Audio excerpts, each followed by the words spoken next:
प्यारे दोस्तों, जय हिंद। कैसे हैं आप सब? आशा करते हैं बिल्कुल स्वस्थ होंगे। तो दोस्तों, नीट केमिस्ट्री के सेक्शन में हम आपका स्वागत अभिनंदन करते हुए चैप्टर नंबर 5 पर आ गए हैं। इससे पहले 1 से लेकर 4 तक सभी वीडियो प्लेलिस्ट में मौजूद हैं, आप वहां जाइए और देख सकते हैं यदि नहीं देखे हैं तो। आज हम स्टेट ऑफ मैटर के 2010 से लेकर अब तक जितने भी प्रीवियस ईयर्स क्वेश्चन आ चुके हैं उनका सलूशन विथ कंसेप्ट देखेंगे। यदि वीडियो अच्छा लगे तो शेयर ज़रूर करिएगा उन बच्चों को जो ग्रुप में आपसे जुड़े हों और ये नीट की तैयारी कर रहे हों। तो चलिए, आज के लिए पहला प्रश्न आपकी स्क्रीन पर ये रहा। The pressure exerted by 6.0 gram of methane gas in a 0.03 metre cube vessel at 129 degree Celsius is, आगे दिया है ब्रैकेट में, atomic masses of carbon 12.01, hydrogen का 1.01 और आर का वैल्यू दिया है 8.314 joule kelvin inverse mole inverse. तो थोड़ा सा इसको क्वेश्चन को थोड़ा खींच दिया है। वजह है कि 12 न देकर 12.01 दे दिया है, 1 न देकर 1.01 दे दिया है और आर का वैल्यू दे दिया है। तो आप इसको कैसे करेंगे, क्या क्या दिया है? तो प्रश्न करने का सबसे सीधा तरीका क्या होता है, गिवन लिखते हैं, उसके बाद क्या फाइंड करना है उसको क्वेश्चन मार्क कर लेते हैं। तो इसमें क्या दिया है, प्रेशर पूछ रहा है, the pressure exerted bye 6 gram methane और कितने उसका वैल्यूम है 0.03 मीटर क्यूब वेसल के वैल्यूम में है। तो उसका क्या पूछ रहा है, प्रेशर। तो प्रेशर के लिए आप फार्मूला क्या अप्लाई करेंगे, क्या दिया है? तो यहाँ पर आपको प्रेशर पी वी बराबर NRT लगाना है, ठीक है। अब यन क्या है, मोल की संख्या। मोल को निकालने के लिए हम क्या करते हैं, गिवन वेट अपॉन मोलर मास। तो वेट दिया है, मोलर मास इसको जोड़ देंगे 12 को, हाइड्रोजन को, तो क्या हो जाएगा, उसका निकल जाएगा। तो कैसे करते हैं आइए देखते हैं इसको डिटेल में। तो गिवन मास कितना दिया है, मीथेन का 6 ग्राम दिया है। वॉल्यूम कितना दिया है, मीटर क्यूब में दिया है 0.03 मीटर क्यूब दिया है। टेम्परेचर डिग्री सेल्सियस में दिया है, केल्विन में करने के लिए 273 ऐड करके 402 केल्विन बदल लेते हैं। आर का value joule kelvin inverse mole inverse में दिया है। अब आपका मोलर मास टोटल, मैंने कहा ना कि मोलर मास करने के लिए टोटल क्या कर देते हैं, सम कर देते हैं। सम कितना आ गया 16.05। यदि 12 होता और 1 होता तो क्या होता, आसानी से हो जाता, लेकिन पॉइंट में दे दिया है, ठीक है। तो 12 4 16 होता यदि सिंपलीफाई होता तो, लेकिन ये फ्रैक्शन मतलब 0.5 में थोड़ा ज़्यादा हो गया है तो कैलकुलेशन थोड़ा डिफिकल्ट हो जाता है। चलिए, फिर भी फार्मूला तो हमें वही लगाना है, पी बराबर NRT। एन को किस में कन्वर्ट कर दिया गया, given weight upon molar mass, ठीक है। अब पी निकालने के लिए W/m कर दी गई, RT वैल्यूम का पुट कर दिया वैल्यू, तो क्या आ जाएगा, इसको काटने सॉल्व करने पर क्या आ जाएगा, इतना आ गया। और जिसको राउंड अप करने पर क्या आ गया, 41648, क्या आया है 41648 पास्कल। तो किस ऑप्शन में है ये, ऑप्शन नंबर सी में। थोड़ा लंबा कैलकुलेशन है लेकिन कंसेप्ट है पी वी बराबर NRT से, आइडियल गैस इक्वेशन, ठीक है। आइडियल गैस इक्वेशन आपको याद हो गया, पी वी बराबर NRT होता है। एन क्या है, मोलक संख्या, आर क्या है, gas constant, T temperature kelvin में, वी वैल्यूम है, पी प्रेशर है। चलिए, पहला प्रश्न आइडियल गैस इक्वेशन पर हो गया, ठीक है। अगला एक प्रश्न क्या है, a gaseous mixture was prepared by taking equal moles of CO and N2 if the total pressure of the mixture was found 1 atmospheric यानी 1 atm, the partial pressure of the nitrogen in the mixture is, ये बोल रहा है कि CO और N2 के मोल की क्या है, बराबर है किसी वेसल में, और उन दोनों का प्रेशर कितना है, 1 एटमॉस्फेयर है, और नाइट्रोजन का पार्शियल प्रेशर पूछ रहा है। तो आपको पता है किस फार्मूला लगाने पर लगेगा ये, तो आप जानते हैं डाल्टन्स लॉ पार्शियल प्रेशर क्या होता है कि partial pressure of gas is directly proportional to mole fraction of, क्या होता है, mole fraction of that gas. यदि हम ऐसा लिखें, अभी पी नॉट क्या है, टोटल प्रेशर है, और इसको हम यदि पी नॉट क्या है, टोटल प्रेशर, तो कितना दिया है, पी नॉट कितना दिया है, 1 ATM दिया है। तो मान लीजिए ये O2 का है, तो ये यहाँ O2 लिख दीजिए, ठीक है। तो O2 का मोल फ्रैक्शन जब मोल इक्वलेंट है, मोल बराबर है CO और नाइट ऑक्सीजन का मोल बराबर है, तो मोल फ्रैक्शन भी बराबर होगा, ये आप निकाल कर चेक कर सकते हैं। तो PO2 का पार्शियल प्रेशर PO2 कितना हो जाएगा, जितना इसका मोल फ्रैक्शन होगा। मोल फ्रैक्शन कितना होगा, तो मोल मान लेते हैं क्या है, दोनों का बराबर है, तो ये इक्वलेंट होगा, यानी ये मोल फ्रैक्शन के बराबर होगा। ये पार्शियल प्रेशर ऑक्सीजन का उस ऑक्सीजन के मोल फ्रैक्शन के बराबर होगा, और partial pressure of carbon monoxide का mole fraction of carbon monoxide के बराबर होगा, क्योंकि टोटल प्रेशर कितना है, एक है, कि एक का मल्टीप्लाई करने पर क्या होगा, वही होएगा। अब यहाँ पर पार्शियल प्रेशर आपको क्या है पता है, यहाँ पर मोल फ्रैक्शन मोल के इक्वलेंट है, क्योंकि जब मोल बराबर है तो मोल फ्रैक्शन भी बराबर आएगा। ठीक है, तो इसका मतलब है कि जो डाल्टन का पार्शियल प्रेशर टोटल प्रेशर कैसे निकालते हैं, पी नॉट या पी टी ऐसे लिख सकते हैं, पी नॉट लिखिए या पी टी लिखिए, तो दोनों में से कोई एक लिखिए। तो हम पी टी लिख दे रहे हैं। पी टी इक्वल टू क्या होता है, partial pressure of CO partial pressure of O2। ठीक है, तो दोनों का मोल बराबर है, तो इनका टोटल प्रेशर कितना दिया है, 1 ATM। और किसका पूछ रहा है, अच्छा ऑक्सीजन और नाइट्रोजन है, CO और नाइट्रोजन है, मैं ऑक्सीजन और CO समझ रहा था। तो PT बराबर किसके हो गया, P partial pressure of CO plus partial pressure of nitrogen.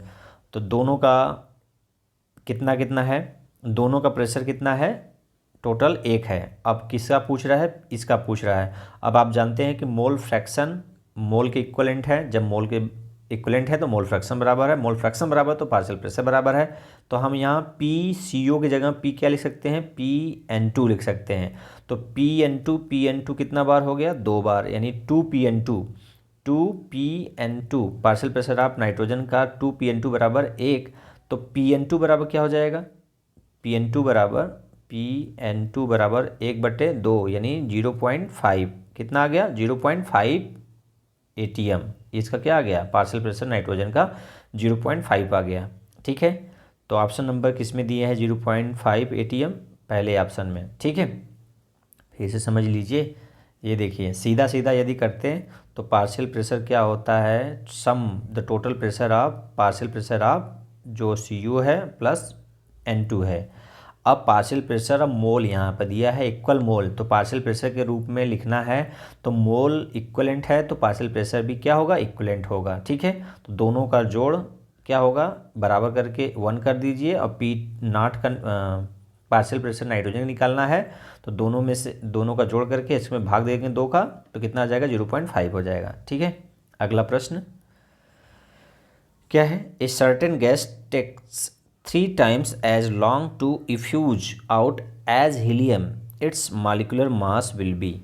Question ध्यान से सुनिए, समझिए। A certain gas takes 3 times as long to effuse मतलब किसी पतले होल से गैस का निकलना इफ्यूजन होता है, और डिफ्यूजन क्या होता है, सब जगह से निकलता है तो डिफ्यूजन होता है, और कहीं फाइन होल से निकलता है तो इफ्यूजन होता है। तो इफ्यूज हो रहा है, कोई गैस इफ्यूज हो रहा है, वो कितना टाइम ले रहा है, 3 times ले रहा है। कितना, जो कोई गैस हीलियम के गैस की जो इफ्यूज हो रहा है उसकी तुलना में 3 गुना गैस ले रहा है, तो उसका मॉलिक्यूलर मास पूछ रहा है। क्या पूछ रहा है, मॉलिक्यूलर मास विल बी, कितना होगा। तो ऑप्शन कैसे जाएंगे, चलिए ये किस फार्मूला बेस्ड है, ग्राहम्स डिफ्यूजन लॉ, किस पर, ग्राहम्स डिफ्यूजन लॉ, इस फार्मूले पर बेस्ड है। तो क्या है उसका फार्मूला, ग्राहम्स डिफ्यूजन लॉ का क्या है, according to Graham's diffusion law क्या है कि रेट ऑफ डिफ्यूजन बराबर क्या होता है, 1/√, डेंसिटी, और डेंसिटी डेंसिटी जो होता है मोलर मास के क्या होता है, प्रोपोर्शनल होता है। तो यहाँ पर ये जनरल फार्मूला हो गया, जब इसको 2 कंडीशन ले लिया तो R1/R2 = M2/M1, क्योंकि इन्वर्सली प्रोपोर्शनल होता है। रेट डेंसिटी के क्या होता है, इन्वर्सली प्रोपोर्शनल होता है। क्या होता है, इन्वर्सली प्रोपोर्शनल।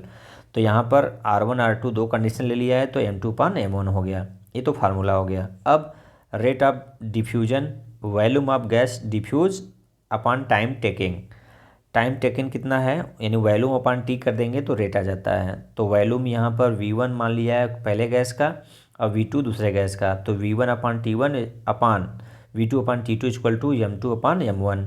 ठीक, अब फिर कंडीशन क्या लगाया, the same volume of 2 gases different diffuse, same volume diffuse हो रहा है, और इनके रेट में इनका वॉल्यूम क्या है, बराबर है, यानी इनका वॉल्यूम क्या है, V1/V2 बराबर है, लेकिन टाइम क्या ले रहा है, अलग अलग ले रहा है। जो टाइम ले रहा है वो T2 जो है वो पहले गैस हीलियम की तुलना में 3 गुना टाइम ले रहा है, ठीक है, T1 की तुलना में 3 गुना ले रहा है। तो हम T2 की जगह क्या रख देंगे, 3T1/T1 इक्वल टू M2/4, क्योंकि हीलियम का जो मोलर मास होता है कितना होता है 4। देखिए ग्राम में लेते हैं तो मोलर मास और यू में लेते हैं तो मालिकुलर मास, दोनों में आपको अंतर पता होगा। तो इस फार्मूले को जब अप्लाई किया गया तो यहाँ पर T1 कट गया, 3 इक्वल टू M2/4, दोनों तरफ स्क्वायर कर देंगे तो इधर 9 हो जाएगा। क्या हो जाएगा, 9 बराबर M2/4। तो 4 से 9 को मल्टीप्लाई कर देंगे तो M2 कितना हो जाएगा, 36। तो 36 क्या आ गया, U। मालिकुलर मास को U में लिखते हैं, यदि G में लिखते हैं तो मोलर मास होता। ठीक है, तो ऑप्शन नंबर क्या हो जाएगा, ऑप्शन नंबर बी 36U। कौन सा फार्मूला लगा है, Graham's diffusion law, rate equal directly inversely proportional upon molar mass. ठीक है, ये है इक्वेशन उसका, इसी पर फार्मूला बेस्ड है। और आर को तोड़ दिया कि इसमें वॉल्यूम अपॉन टाइम, वॉल्यूम क्या है बराबर, इसलिए T2/T1 किया है, T2 कितना है उसका 3 गुना ले रहा है T1 का, तो ये देखिए एज 3 टाइम्स। तो इस तरह से आपको फार्मूला यूज करके कंसेप्ट समझना है। चलिए अगला प्रश्न, छोटा प्रश्न है, मेमोरी बेस्ड है। डाइपोल इंड्यूस डाइपोल, ध्यान दीजिए, dipole induce dipole interaction are present in which of the following pairs. तो डाइपोल इंड्यूस डाइपोल, हालांकि मेमोरी के साथ इसमें कंसेप्ट भी है कि आपको छाटना नहीं चाहिए कि इसमें डाइपोल कौन है, तो क्योंकि ये H+ है, Cl- है, तो ये प्लस और माइनस जिसमें जाएगा वो डाइपोल रखने वाला यो कंपाउंड या मॉलिक्यूल हो गया। और हीलियम क्या है, हीलियम न तो कोई इस पर चार्ज नहीं आएगा तो इसलिए नॉन पोलर है, और ये HCl क्या है, पोलर है। तो पोलर और नॉन पोलर के बीच जो इंट्रैक्शन होता है उसे क्या बोलते हैं, डाइपोल इंड्यूस डाइपोल। यानी HCl हीलियम में चार्ज सेपरेशन क्या कर देगा, स्टार्ट कर देगा। इसमें कोई चार्ज सेपरेशन नहीं था, लेकिन HCl के मॉलिक्यूल पोलर होने के कारण से इसको इंड्यूस करेगा, इसलिए इसको बोलते हैं डाइपोल इंड्यूस डाइपोल। तो ऑप्शन नंबर क्या हो जाएगा, ए करेक्ट हो जाएगा। जबकि SiF4 नॉन पोलर है, He क्या है, नॉन पोलर है, तो इनमें कोई इंड्यूस नहीं होगा। H2O पोलर है, अल्कोहल पोलर है, तो इनमें पोलर पोलर इनमें क्या कहलाएगा, डाइपोल डाइपोल होगा। और Cl2 CCl4 इसमें नॉन पोलर है, तो इसमें लंदन फोर्स होगा या डिस्पर्सिव फोर्स होगा, जबकि इसमें क्या होगा, डाइपोल इंड्यूस डाइपोल इंट्रैक्शन होगा। क्लियर है कंसेप्ट। चलिए पांचवा, ए गैस सच एज का, अच्छा ये किस सन में आया है, 2015 में। अगला, a gas such as carbon monoxide would be most likely to obey the ideal gas law at, कब कार्बन मोनोऑक्साइड आइडियल गैस की तरह कब क्या होगा, फॉलो होगा।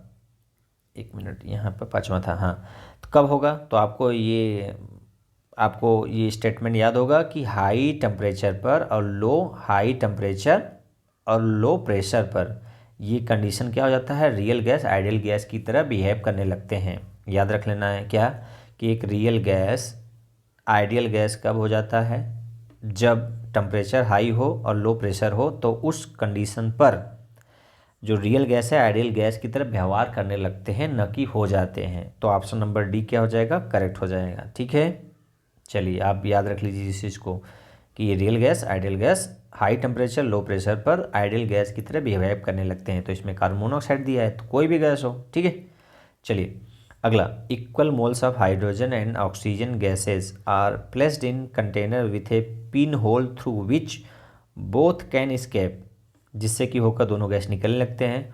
What fraction of the oxygen escapes in the times required for 1/2 of the hydrogen to escape.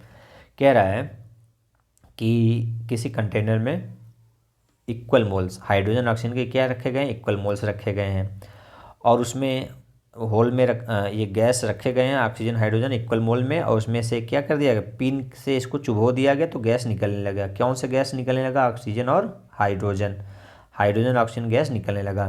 तो जो oxygen निकल रहा है वो हाइड्रोजन के 1/2 यानी हाफ ऑफ द हाइड्रोजन से, जो जितना हाफ निकल रहा है यानी हाइड्रोजन आधा निकल रहा है, तो ऑक्सीजन उसका कितना फ्रैक्शन में निकलेगा उतने ही टाइम में। ठीक है, इन द टाइम रिक्वायर्ड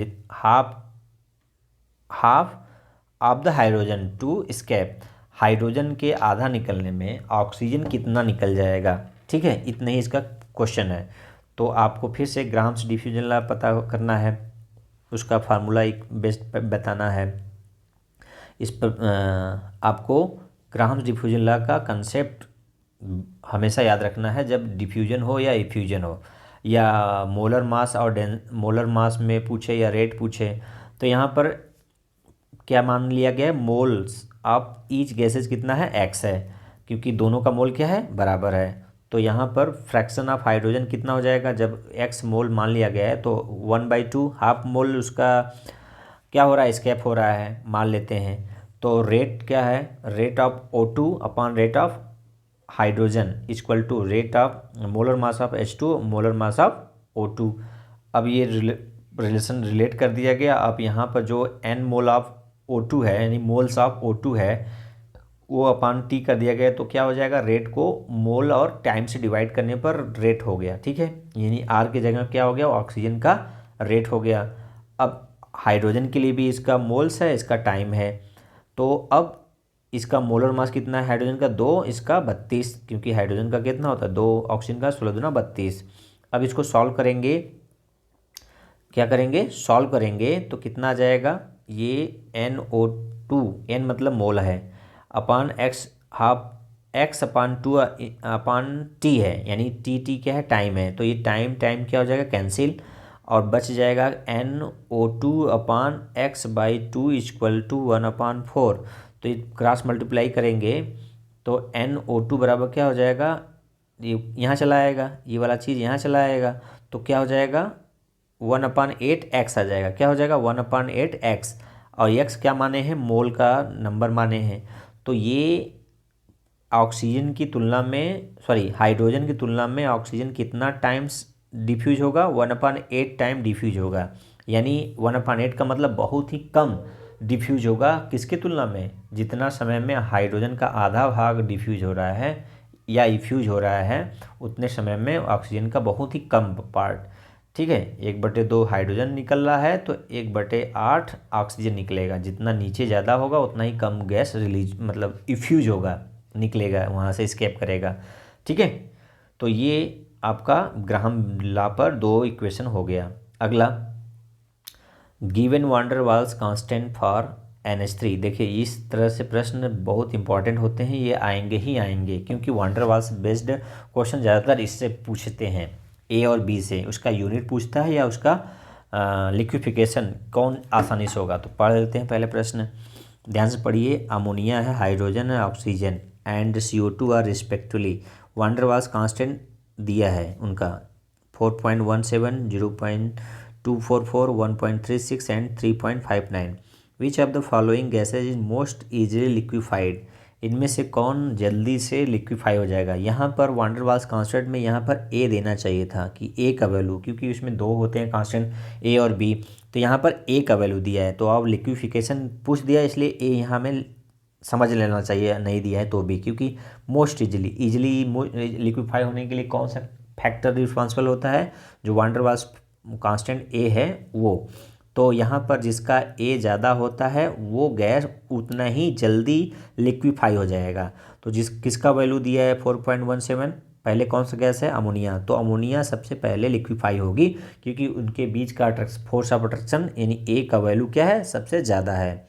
और एक किसको डिनोट करता है, गैसेस के बीच जो फोर्स ऑफ अट्रैक्शन है, तो फोर्स ऑफ अट्रैक्शन ज़्यादा होगा तो गैस आसानी से लिक्विफाई हो जाएगी। तो अमोनिया सबसे पहले लिक्विफाई होगी। ठीक है, अगला प्रश्न, हाँ A और B से उसके यूनिट भी याद कर लीजिएगा, याद करना थोड़ा, उसको कैसे निकालते हैं उसको भी सीख लीजिएगा, उससे भी प्रश्न बनते हैं। चलिए, a gas at 350 kelvin and 15 bar has molar volume 20% में दिया है। देखिए 20% smaller than that of an ideal gas under the same condition. The correct option about the gas and its compressibility factor Z is. देखिए ये इसमें बोला जा रहा है कि एक कोई गैस है, ठीक है, कितना टेम्परेचर पर 350 केल्विन पर और 15 बार पर, मोलर वॉल्यूम कितना है 20% स्मॉलर है, किसकी तुलना में, आइडियल गैस की तुलना में। कब, सेम कंडीशन पर। तो पूछ रहा है कि कंप्रेसिबिलिटी फैक्टर के लिए कौन सा स्टेटमेंट क्या होगा, सही होगा। तो इसका पहले इसका निकाल लीजिए आप। क्या पूछा है, जो वॉल्यूम है आइडियल, आइडियल को हम क्या मान लें, वी मान लें, ठीक है, आइडियल के लिए। और रियल के लिए वॉल्यूम कितना मान लें, रियल के लिए कैसे निकालते हैं, आइडियल में से, आइडियल में से रियल का घटा दीजिए तो वो क्या हो जाएगा, रियल का हो जाएगा, ठीक है।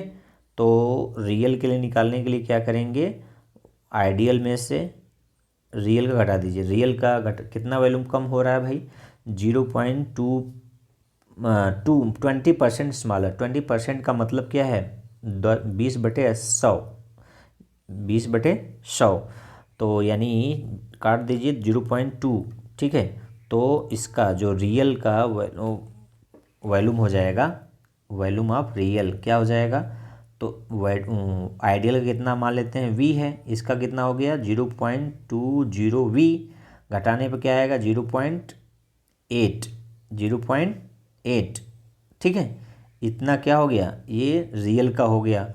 अब आप रियल का 0.8 क्या हो गया, इसका वॉल्यूम हो गया। अब जेड निकालते कैसे हैं, जेड निकालने के लिए क्या करते हैं, V real, volume of real gas upon V ideal, ठीक है।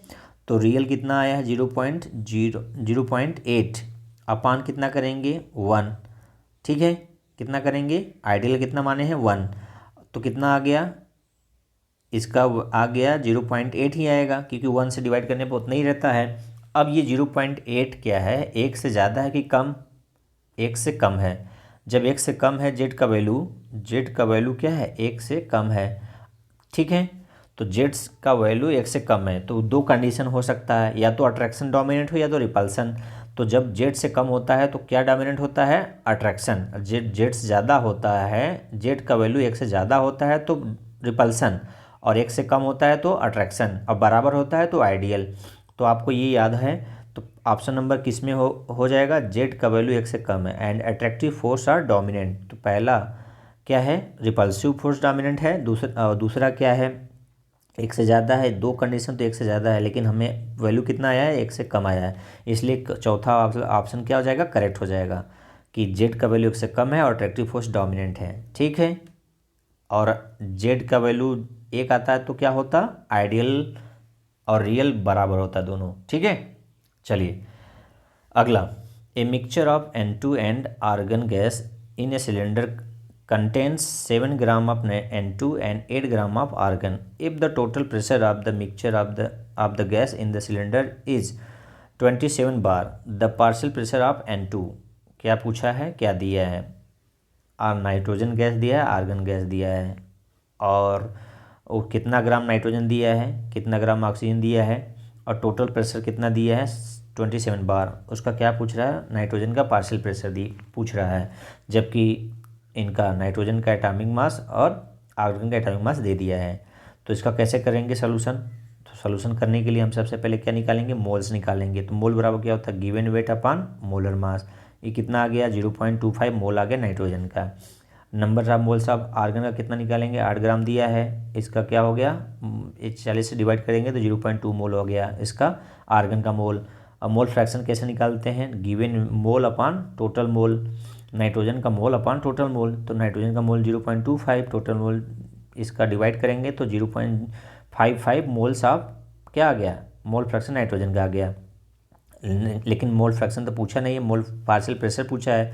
तो पार्शियल प्रेशर क्या होता है, mole fraction into total pressure, mole fraction into total pressure किसके अनुसार, ये किसके अनुसार है, डाल्टन्स का जब हम टोटल प्रेशर निकालते हैं तो उसके लिए पार्शियल प्रेशर चाहिए होता है, तो इस फार्मूले से लगाते हैं, ठीक है।